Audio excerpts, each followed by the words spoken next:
everybody, welcome back to a crafting session with me. I'm Stephanie from Gathered in the Kitchen. Today is day 8 of our 12 days of DIY fall craft series, and today we are going to be making a mailbox swag for fall.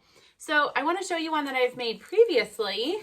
This one is really beautiful, and this can just drape over your mailbox. So what I've done is, for this one, I actually used an artificial Christmas tree that I purchased at Dollar Tree.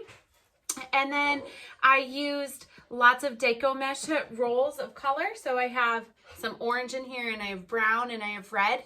And then I also used some burlap ribbon. I used a 2.5 inch wide ribbon, as well as some glitter ribbon. This is like a really sparkly glitter ribbon. I used that. And then I used just a lot of artificial leaves and pumpkin picks that I also purchased at Dollar Tree. So for today, though, I'm going to be changing it up just a little bit and showing you a different method of how to make a mailbox swag. So I've already started this process. I apologize, but these are they're kind of hard to see. You can see these metal wires.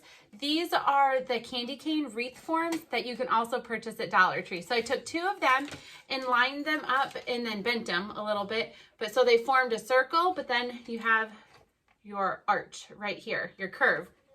And I joined them together with zip ties. You can see the tail right there.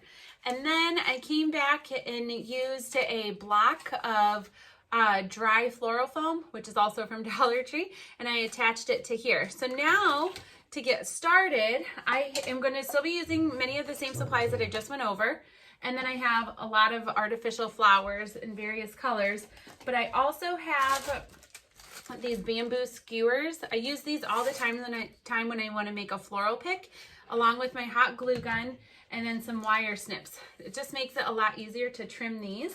And I'll show you how I'm going to do that. Let me grab my snips.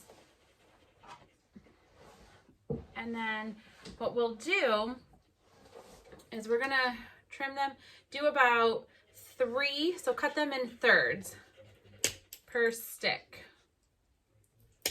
Okay, so we're gonna do this. And then we're going to take our deco mesh.